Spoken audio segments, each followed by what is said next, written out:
Los trabajadores metalúrgicos acordaron el cobro de un bono de 5.000 pesos en 3 cuotas. 3.000 trabajadores entrerrianos se verán beneficiados. El monto se sumará a lo acordado en materia salarial para el 2019. Otro escape de amoníaco afectó a Crespo. Policía y Guardia Urbana implementaron operativos de evacuación. No hubo personal afectado por el accidente. Los costos para el transporte de carga alcanzan el 35% en 9 meses. En los últimos 12 meses, los costos acumularon una suba del 50%. El combustible a granel presentó un aumento de entre el 10 y el 20%.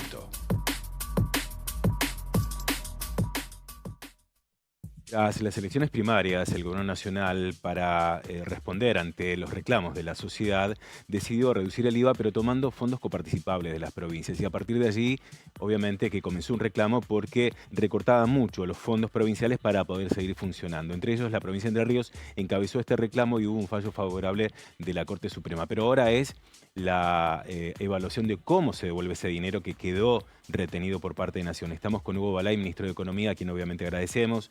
Hubo una presentación que ha sido exitosa para la provincia de Entre Ríos porque ha dado la razón la Corte Suprema sobre esto, pero ahora comienza otro proceso, que es lograr que Nación envíe estos fondos.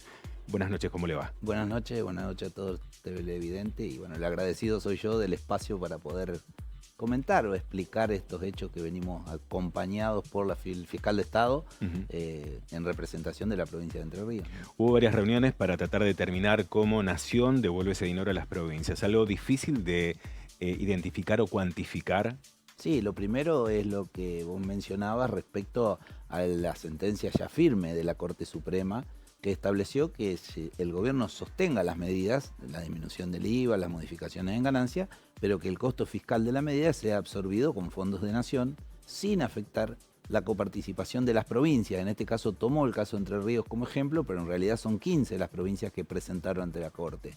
Ahora, la reunión de ayer que mantuvimos en la Comisión Federal de Impuestos, que es el organismo creado por la ley de coparticipación y quien controla diariamente la emisión de la coparticipación a las provincias, donde participamos los ministros de Economía de las 15 provincias y los fiscales de Estado, donde básicamente los fiscales de Estado plantean, y seguramente esto se va a producir entre mañana y el viernes, o sea, en el transcurso de la semana, una nueva presentación a la Corte donde se solicite el cumplimiento efectivo de la medida, porque acá hay un gobierno nacional que no está cumpliendo un fallo, lo cual es realmente grave, y presenta a su vez a la Corte, tema que no ha sido tratado, donde solicita un ámbito de conciliación con los gobernadores y demás. Nosotros consideramos totalmente extemporáneo. Para comprender, el fallo de la justicia lo que determina es que Nación no puede seguir reteniendo la coparticipación de las provincias para hacer frente a todo esto. Pero la discusión pasa por las retenciones anteriores, porque a partir de ahora Nación no podría seguir haciéndolo y pasa por recuperar ese dinero que fue mal captado por parte de las provincias. No. Esto se suma a que no está cumpliendo la sentencia de la Corte. O sea que sigue descontando. Sigue descontándolo. Entonces, esto es mucho más grave. Es mucho más grave. Por eso la posición de los fiscales, y bueno, ahí están trabajando en comunicación porque las presentaciones son similares. Algunos fiscales, inclusive el mismo día que nosotros estábamos reunidos, el martes en Buenos Aires, el fiscal de Santiago del Estero planteó que ellos ya habían hecho una presentación ese mismo día martes a la Corte, donde simplemente solicita que intime al gobierno nacional al cumplimiento de la sentencia.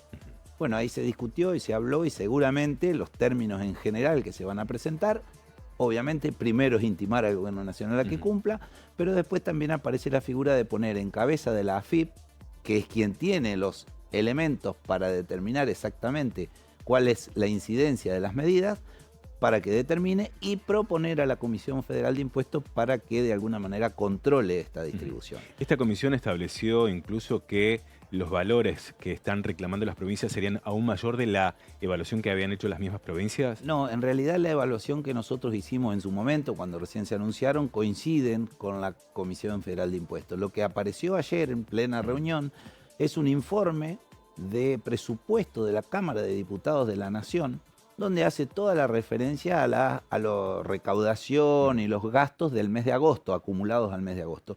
Y tiene 2 páginas en particular que habla del impacto de las medidas fiscales tomadas en el mes de agosto, que además cita como fuente el Ministerio de Hacienda de la Nación.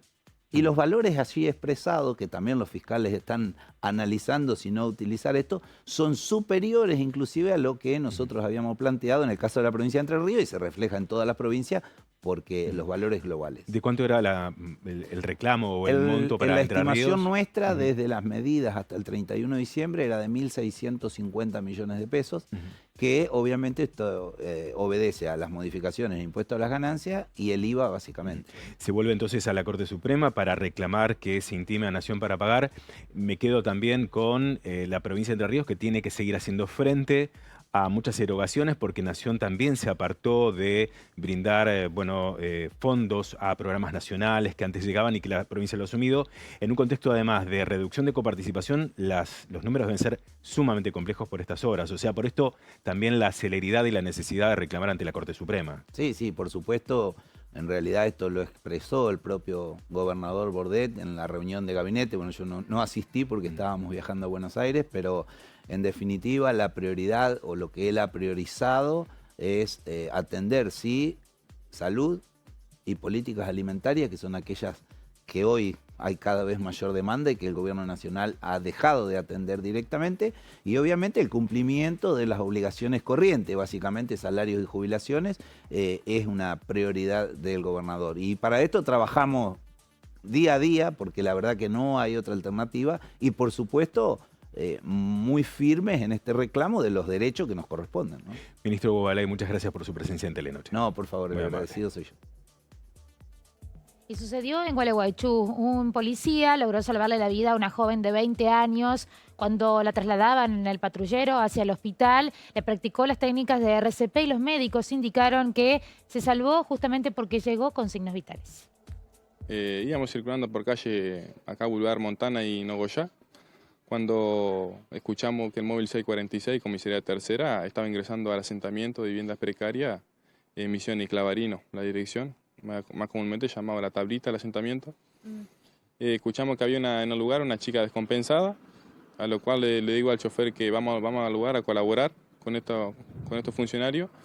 Y llegando al lugar, observo la situación, la chica estaba mal porque estaba descompensada y ya no tenía, yo no le sentía signos a ella de vida, entonces le consulta al oficial que estaba a cargo si se había comisionado la ambulancia. Me dice que la ambulancia estaba demorada, pero que iba a venir al lugar. Y le digo, esta chica no le queda mucha vida, no le queda. Le digo, así que, le digo, toma una decisión ya. Le digo, la traslado en el móvil, le digo, yo la llevo.